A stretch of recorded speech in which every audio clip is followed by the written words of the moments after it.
人类是不是真的？其实人类是一种虚拟世界。他的使命只有两个可能性，一个是拯救人，一个是毁灭人类。然后我觉得今天这个话题啊，配包子特别好。搞不好那天都是永生的，你可能想死都死不掉啊！绝对是的。还有最后一口气的时候，问了自己一个问题：我这一辈子开过特斯拉吗？多少的含氧量，生物可以生存？这是怎么设定的？你人类可以调节吗？你调节不了的。其实是另外一个好像更大的 AI 开始怀 program。疑自己了。阿婆做的腊肉包子，我说腊肉包子让我翻一翻，这吹小盒子，吹小芯片，一插进去，好好吃哦，吃多了。我们这一代人是很特别的，从历史到往后，可能都不会再像我们这一代的经历。为什么？我们这个短短的这个几十年的时间，这个变化跨度太大，简直比火箭加速度还快。对它那个科技发展带给我们的东西。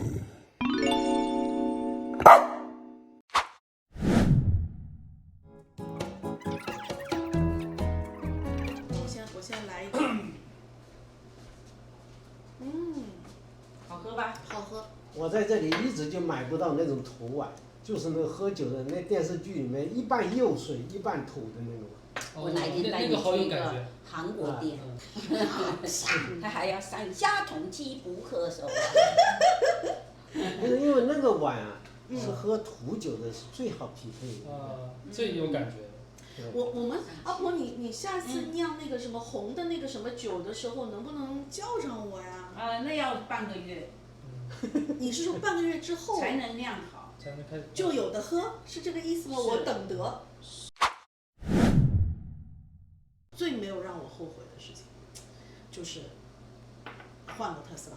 我其实你知道吗？其实我们很早，比你早之前试过到一个特斯拉的，我记得是那个 Yorkdale Mall，在多伦多的 Yorkdale 那时候还刚出来呢。那刚出来，它这个店里面你就可以坐进去。但是我们想，这个车怎么就一个屏幕啊？啥都没有，对不对？特斯拉不就一个大屏幕吗？这个车怎么就是配件太少了，偷工减料。不实在也感觉。我刚开始听说特斯拉的时候，我特别瞧不上它，因为为什么呢？你看特斯拉，好多人在说哪儿的呀？美国车哦，美国车算了，不用看了。就是你看我们的传统上对于美国车的偏见。传统上是因为容易坏吗？美国的燃油车小毛病很多，对，而且不保值。当然，美国车跟德国车什么其实刚来的但是其实我以前开过美国车，美国车很舒服。我在什么时候下定了这个决心？就是疫情开始，新非典开始了，还没有什么疫情什么 COVID 这个词儿啊，那也看了很多国内的报道啊，就搞得很大很大，就会觉得说我会不会也逃不过这一劫？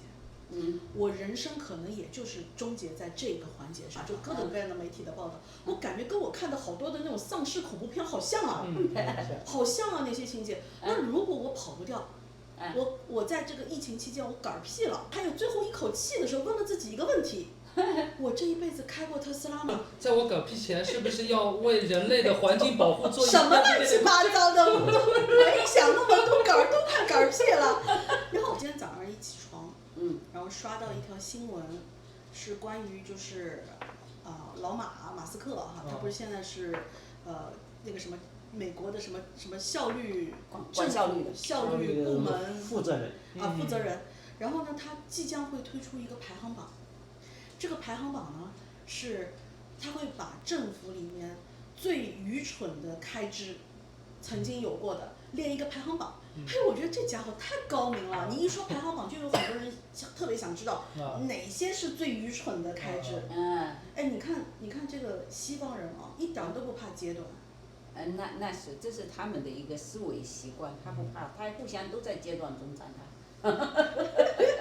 阶段才会进步嘛。是的。对呀，所以听说他不是说要购买哪一些媒体？现在跟某一些传媒的大亨走得非常的近。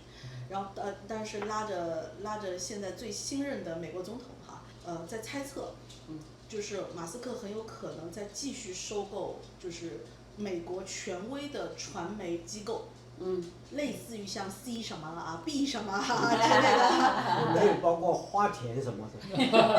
我等着，早晚的事儿。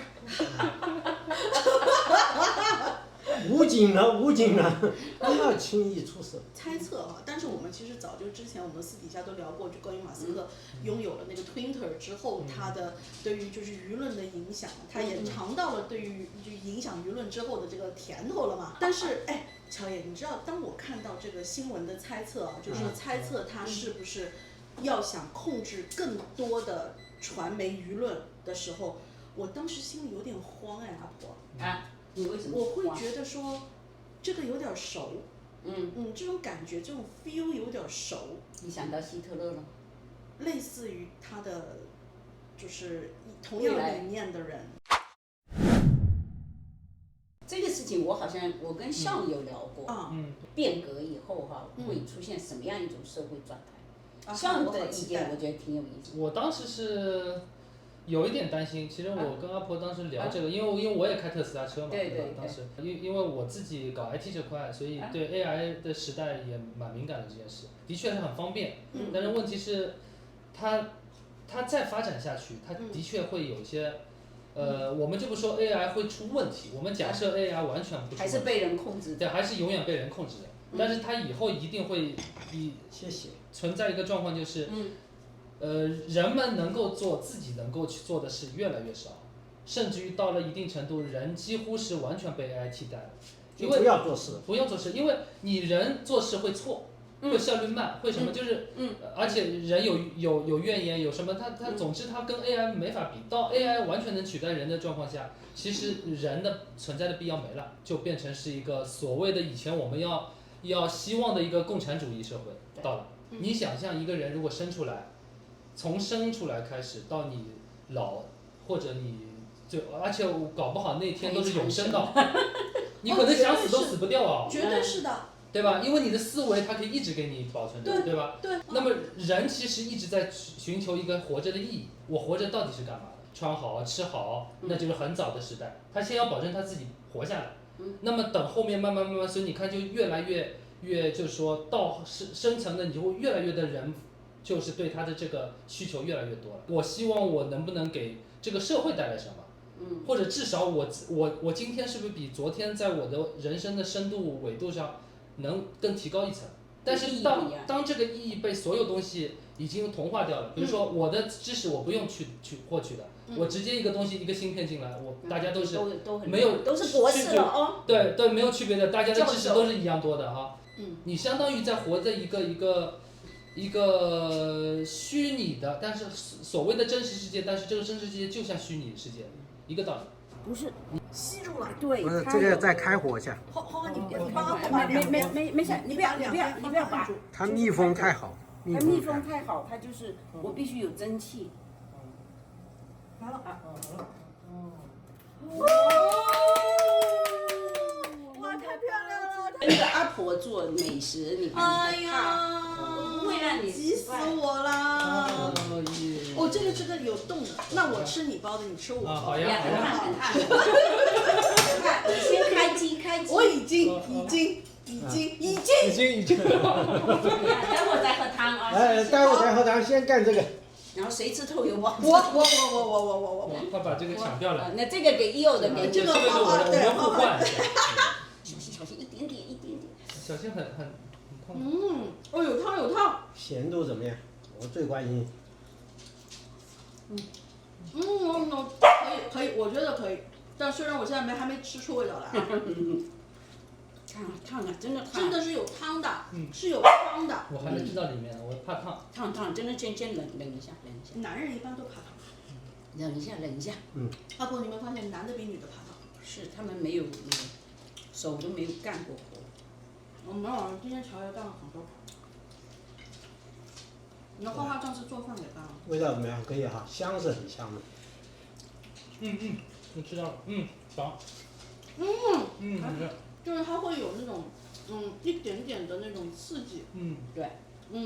但是很香。很香。这是我理想中的包。我就是想吃乔爷理想中的包子。我只是觉得这个包子皮硬了点。那是我不好，我在和面的时候。后面已经和好了，再进去进不去了。对。我前面再 check 一下就好。但是大家今天就凑合吃吧，已经很好吃了啊，这已经达到我的人生巅峰了。再来一种，一个都不马上秒杀第一笼。下次我们再做一次不同的馅料哈，真正是那种酱肉的香，另外一种啊，不是麻辣。刚才像呢说了一大段关于人类的走向被包子冲击了，不是我打断的，是包子冲击了。包子就把你的嘴堵住了。那我总结一下吧，我的感觉就是，就是这个东西会弄成人类的一个本质一个快乐点没了。如果一个古代人跑到现代啊，他会觉得很快乐。他没见过电视机，没什么东西，那他从来这些东西全都没有体验过，然后还能开车，就是吃饭什么，你不用整天去想着我要怎么去种田干嘛，我就能有东西吃，这种快乐是他想象不到的。我倒不这么觉得，我倒觉得快乐什么时候都会有，只是说不是这快乐替代了那快乐。不同的领域、不同的维度、不同的时代会有不同的快乐。原始的人打猎打到了一个猛犸象。还是快乐，对吧？那我们现在呢？有计算机玩，有什么啊？有我们一起聊天，那不也是快乐吗？快乐很容易，其实。对。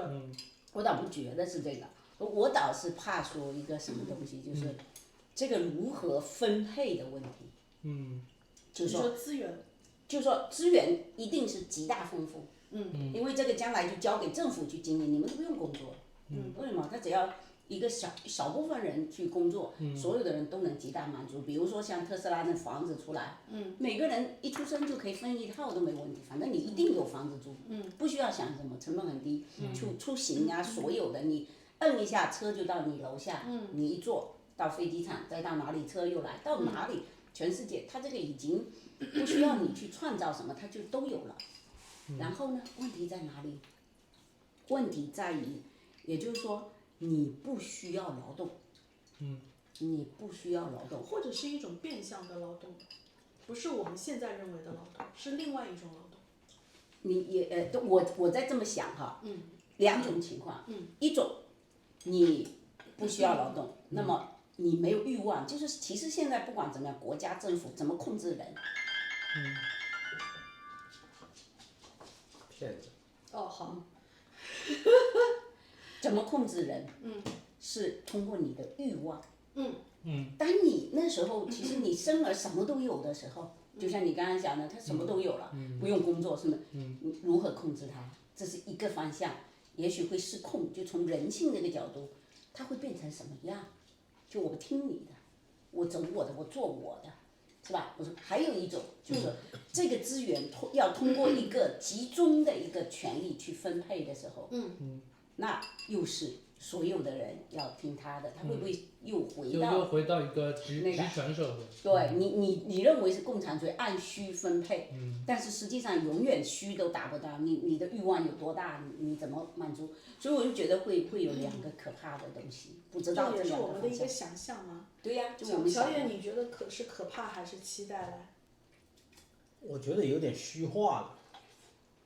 就是关于这个，就是我过去小的时候，过年过节我能拿到一颗糖，我很幸福，因为很甜嘛，别人也吃你不到。跟像讲的是一样的。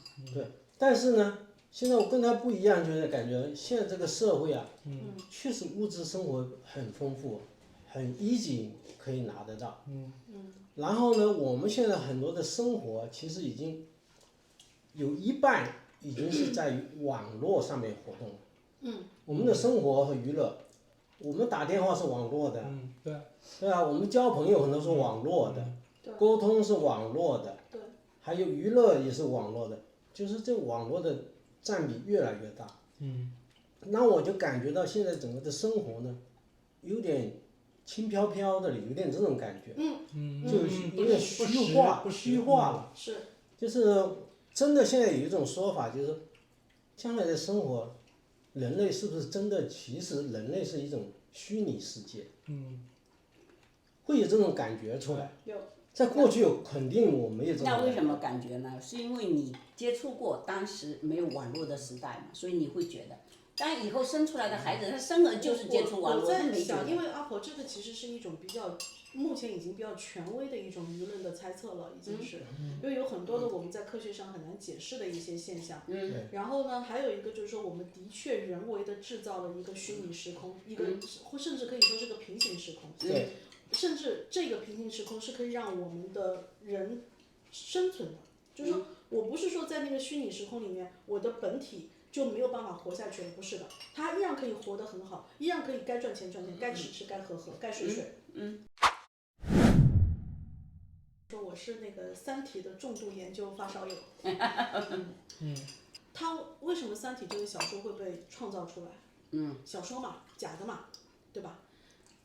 并不完全，我个人认为啊，它是一种对于人类演变或者是说生物演化的一个推理，甚至不是推理我们人类未来会怎么样，它推理的是所有的宇宙万物里面的生物会怎么样，对吧？包括外星人在内。其实花花刚刚讲的一开始他的那个观点，就让我直接想到就是三体星球，它比人类要不知道先进多少了，对吧？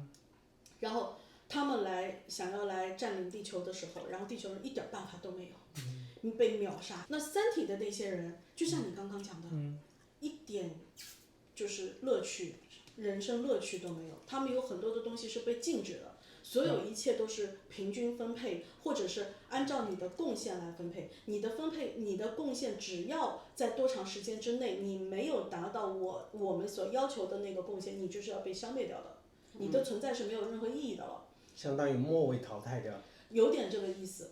好，那这个就变成是说，是人类能够看到的生物的未来，很未来的那个部分。然后我还有从另外一个角度来想，为什么马斯克现在会那么紧张？我们地球人不要成为一个单独星球的生物体，我们一定要多星球发展。我觉得他也是科幻小说看多了。在他看来，当我们人类安逸到了一定的程度，我们的地球上也好，我们的生活中一定会出现强大的危机。这个危机可能是很多种危机啊，比如说外星人侵略地球啊，这是其中的危机，或者我们的病毒疫情大爆发控制不住啊，我们是要有个地方可以逃。人类觉得现在我生活得很好，比如我们现代人都会觉得说，你看我们现在也没有什么很大的战争，对吧？虽然有，打不打了，但是也不影响绝大部分的地球人的生活。然后我们你看该吃吃该喝喝，虽然物价也飞涨，那个利息也很高，然后房子公款也压力很大，但是我们生活在一个稳定的和平年代。在大部分的科幻小说里面，这个年代是偶然现象，是从整个宏观的宇宙的整个多少万亿年在里面，我们这一段时间是非常偶然的。我们是5秒钟。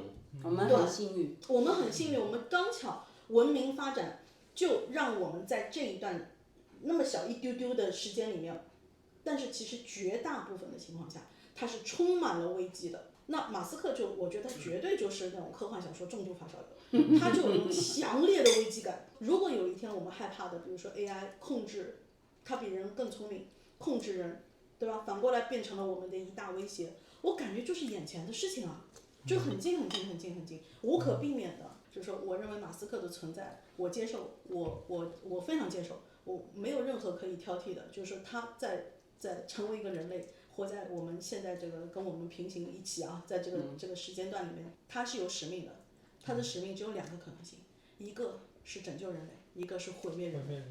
但我都接受，他哪怕是毁灭人类，我也接受。现在我们还不能想象未来全部 AI 代替以后我们会是什么样，你没法想象，但这个都是可以预测到的。我觉得啊，可能或者就是说我没法想象，但是很多人单线的这种普通人能够预测到。但最可可怕的，我觉得复杂在于人性如何在这里起作用，这是很可怕的。就是说，科技走向它其实还是一个很单纯的东西啊，这个发展了以后大家能怎样的，但在这样子的变革的一个时代那个里面，人性在这里起什么样的作用？关键的作用。而且是有个什么叫，就是说，我们说从古代到现在，到就是说近代的发展，现代发展，它的速度是加速度的。不是说这个时代一定会到来，而这个时代已经超出了我们认知的速度，它来得太快了。他讲的这个变化实在我太非常赞同是什么哈？就是说其实我们现在为什么有那么多抑郁症或者各种怪异的，包括性别认知哈。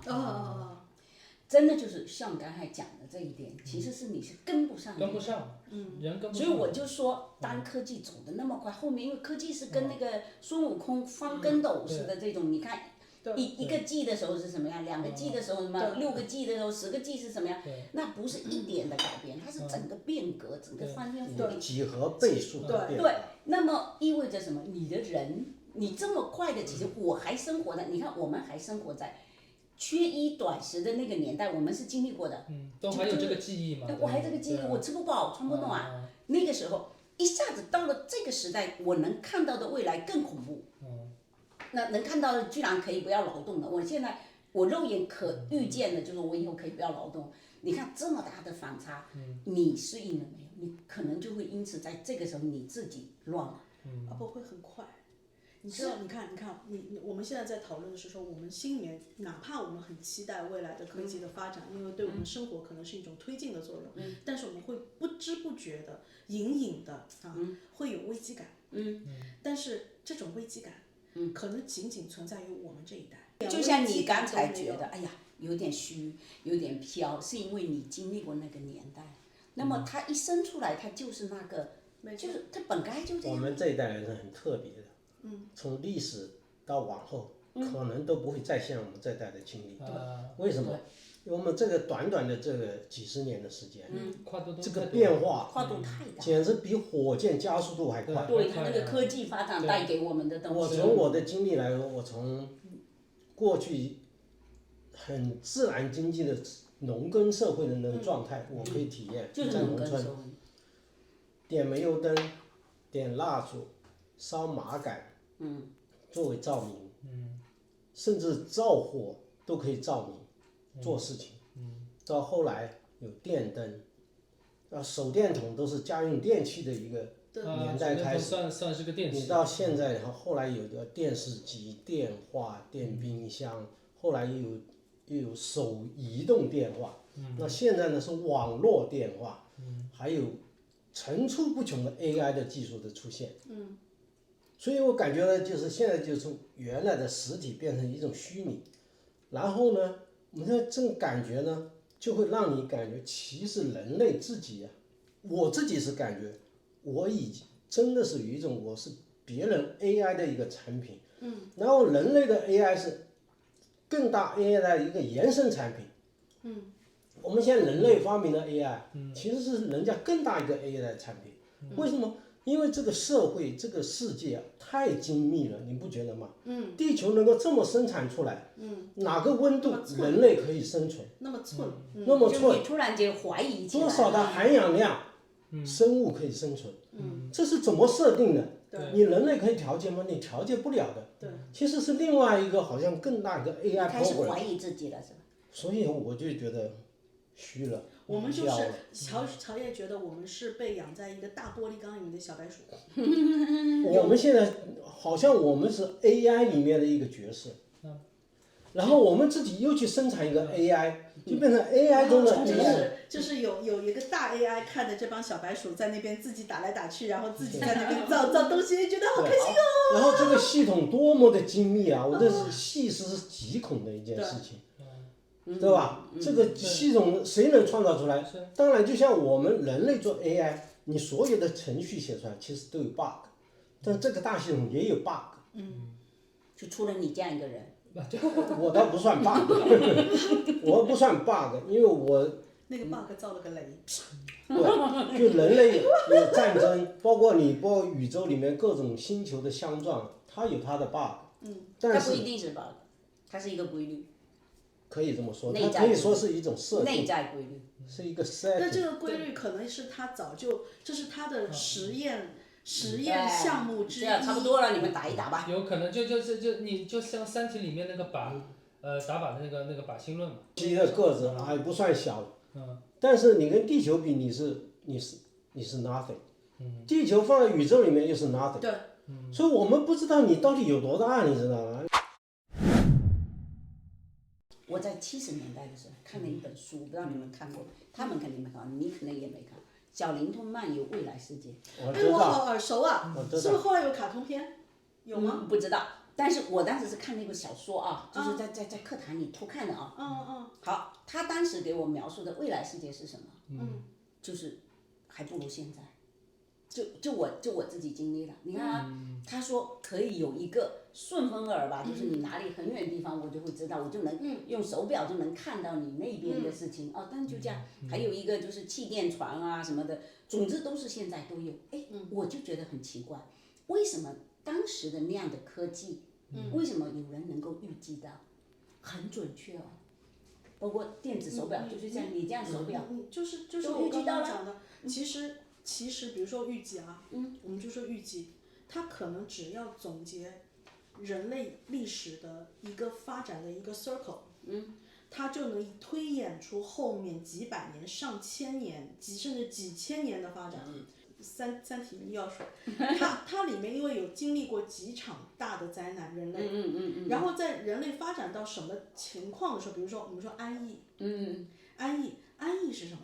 安逸在它的描述里面，我们所有一切都是就是特别依赖电子的东西了，就是特别电子的东西了哈。就比如说我们就在这吃饭，我突然之间想查个什么东西 research 查个什么东西，不是拿手机，直接在桌上一点就可以了。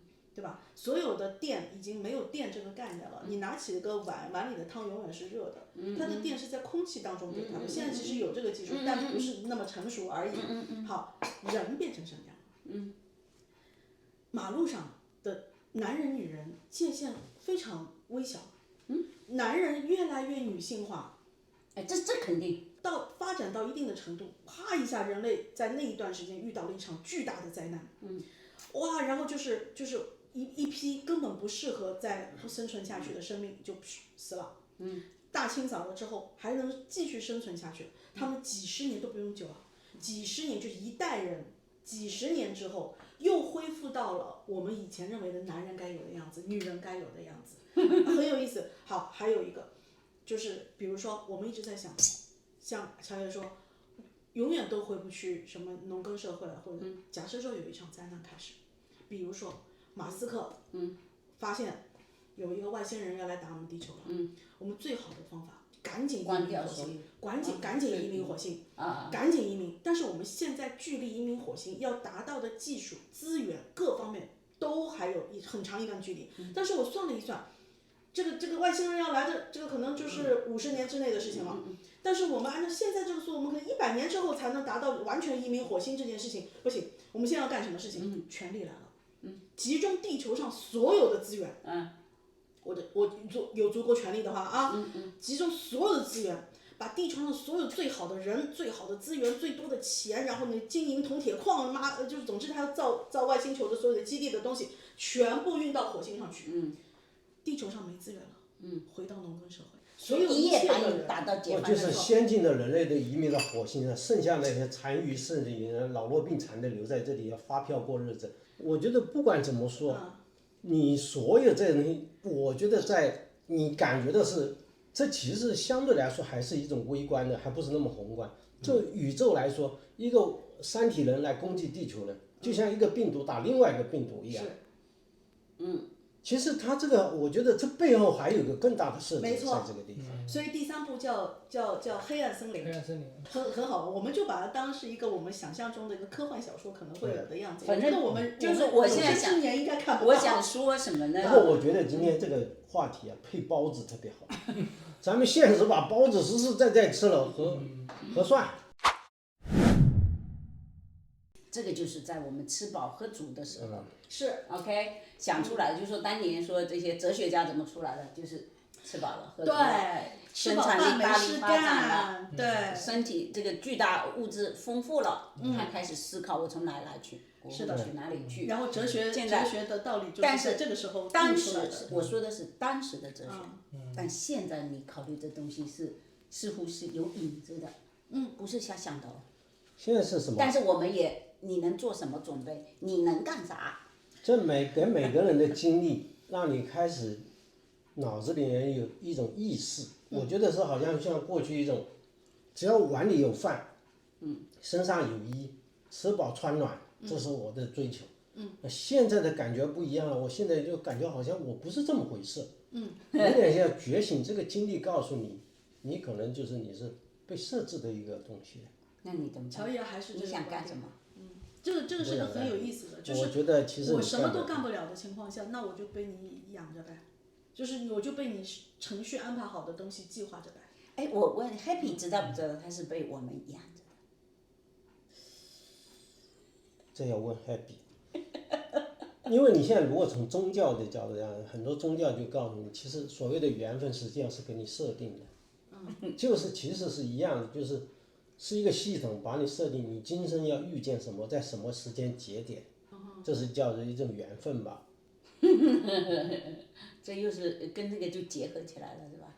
我觉得都有这种影子在里面。其实，你要说这个，其实也是过去很多人思考导致的这么一些结论的。这解释不通的事情，我们都可以把它用同一个答案来。因为为什么？其实到了那时候，你想不到最后的结局，最终的力量来自于哪里？你不知道，你真的不知道。那你就做一个叫什么小快乐呗，你就自己小快乐呗。我们现在有很多的东西，不管我们接受不接受，它都在不断的冒头，不断的出现在我们生活当中。能够就像我们对那个疫情病毒，就是 COVID 病毒是一样的，我们没办法把你干掉，那我们就共存呗。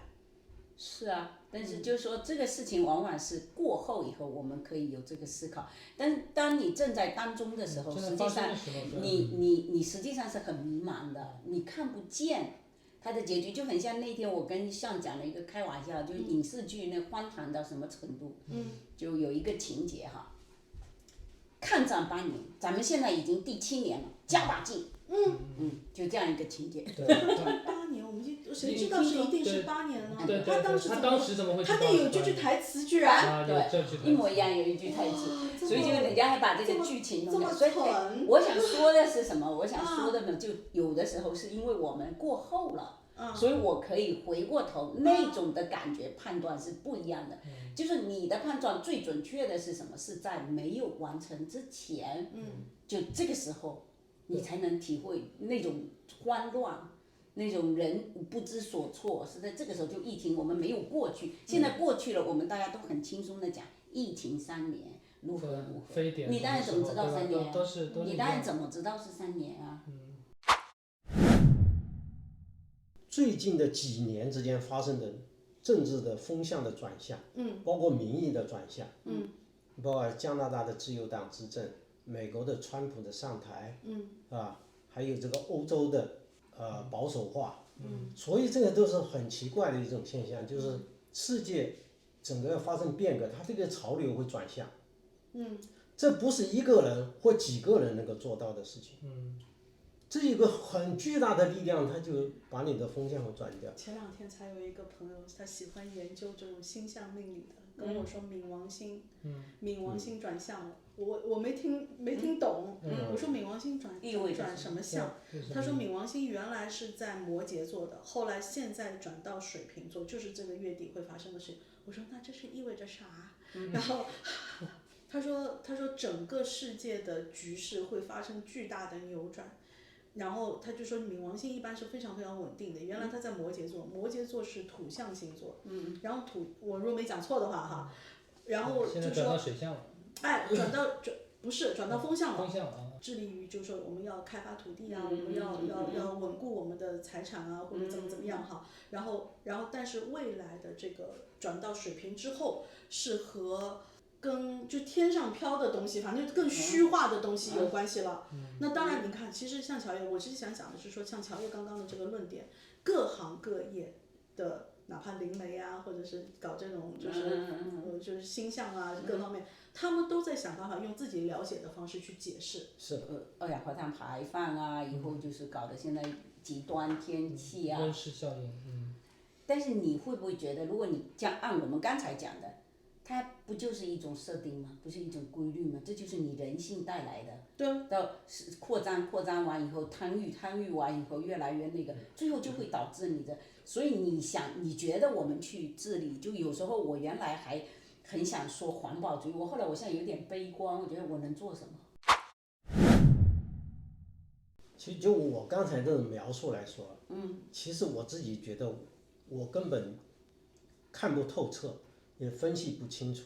其实只是给我一种感觉来说，其实整个东西都在变化中，都在变化中。你写一篇论文，如写不何了适因为应，如何在这种变换的时代，保持自己的快乐、有初时心。间坐下来包包子，实实在在把吃饱了，把心情培养好一点。也就是说，建立一种就是很实在的、很快捷的、很简单的快乐。我们就投入到自己的小白鼠的生活当中，哪怕我们可能已经意识到了我们是。就是那个被大 AI 控制，或者被某个 God 啊，是吧？对，就像你的那个时候，我们就快快乐乐的做自己的小白鼠。你的那个青蛙理论一样呀，你青蛙其实本来活得蛮开心的，非要往外跳完之后看完啊，我不开心了。对，回去之后原本像跟我当时说的哈，就是说我们想说，比如说，哎，我们现在要有这个意识，因为你科学变革了，你要怎样？我要选哪个专业，未来会怎么样？现在你会发现你无从准备。对，就等你孩子要上大学的时候，问他选什么专业，没错。你告诉我要选什么？什么专业？ AI 刚出来的时候，大家拼命的在分析哈，就最早会被替代掉的多少个职业啊，未来我们比如说大学选专业啊，选这个行业到底是选什么才不会被 AI 淘汰的？我觉得现在变成要什么，你知道吗？要斜杠青年，就是什么都会一点。文艺电脑，就是说就各种什么都要会一点，为什么？不然怎么办？所以你会觉得你无从下手。就好在我们孩子反正已经大了，至少他快乐。对他快乐。你最可怕的是什么？就是你逼他到快疯了，然后要的你认为好的专业，最后又没用的时候，两头都没有。现在最近大量的 IT 人失业，对吧？那反过来说，我读 IT 的时候是一个多有未来的一个东西。现在 IT 人失业没错，但是 IT 目前为止，比如说你就加拿大移民法来看，它还是一个很强的一个技术移民的手段。你选的专业，你比如在这留学生，你选计算机专业毕业的，对不对？然后你就更容易被留下来。现在还是。这还没有跟上，政府我觉得是政府还没跟上，不是政府觉得这个还有多重要。我们比如说现在 AI 的AI， 我们大家比如说我们现在都在讲 AI，对吧？都在讲 AI，那你 AI 是谁把它码上去的？不还是搞 IT 的人去码上去的？但问题是以后的时代，还有很长一段时间 IT 还继续会火。我没说 IT 不会那个，但是以后的时代其实是所谓的可怕，是可怕在 AI 可以创造东西，它是生存方式完全不一样。以后其实不需要你现在我觉得正常啊，就是它应该这么发展，这么发展就对了。对，本来是这样。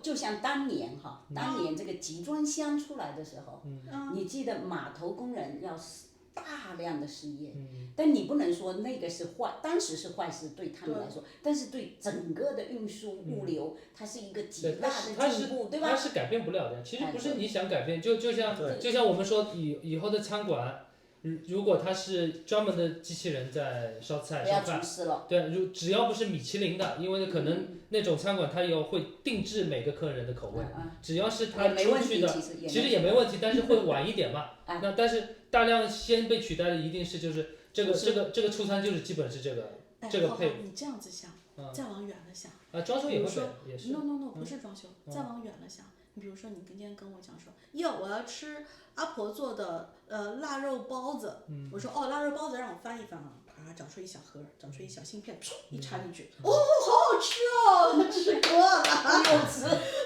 对。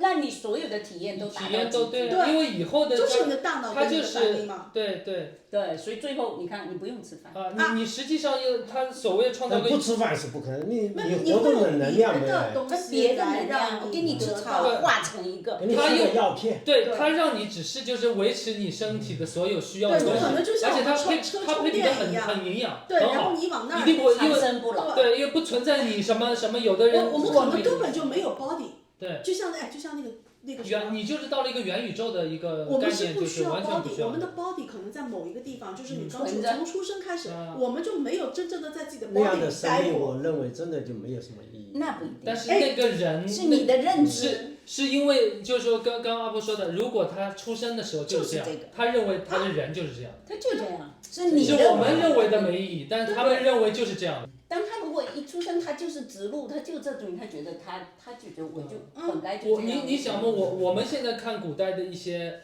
基层的人，是不是觉得完全没意义这个生命？还有以后从头到底，然后没看过电视，没什么东西，好像这一生的享受都没有享受过。对，咱吃饱了可以聊一聊，这是挺好玩。那就是吃但是饱有了好不能也准备不了啥，我啥也做不了。不做，其实你改变不了，你既不改变。对吧？你即使马斯克，你也不知道他自己都不知道他能不能100%改变什么东西，对吧？他已我们就经尽力了。对，我们就更加了，就不用想这些东西，是的，好玩，想。且行且珍惜，5个字。这倒是珍惜，这点是珍惜当下所有的现在的拥有的东西。对，你一代人就是一代人的气数，就这样子到这里，OK。然后哇，你这个词很老啊。下围棋呀。我那个气数啊，这是以前我妈老是评价的，我妈是个没文化的人，不识字，讲了什么气数到了，气数没了，这气数下是。围棋不是他们觉得气。这是个很老的词儿看星象，这个什么什么朝代气数已尽，气数。但是我从另外一个侧面就觉得，我们应该现在的4个人状态应该是很好的，否则我们没时间想这个，也没时间聊这个。能想这个，说明你吃很饱，吃包子有点撑的。我们还没喝水。哦，对，我们有网友说让我们要聊一下 E 人还是 I 人，对吧？好，下一集喝点水。要的，因为本来想今天一块儿说了的，但是乔爷还没来得及把那个自己。我不做。阿婆你赶快做他的思想工作啊，晚一点慢慢做。我们可以瞎谈，但不能做。那这样子，就阿婆问你问题。要关吗？没关系，阿婆就可以。阿婆问你问题，你只回答 yes or no 就行。那他老叫我挖坑。那我们就随便乱编一个。对，给他编，我们猜他。我们就乱编。你就会被人拿出来猜。如果你不做的话，是的。然后我们会瞎猜，我们会演绎。不给我包子吃，这个问题就严重了。也就是16%的准确率嘛，对吧？对呀，这有什么？你看我猜出来，我就是1%的，对吧？你猜猜你是1%。我要做99%的人。啊，那就牛嘛，你才能配得上我嘛。反了 ，perfect，OK，perfect。老太婆。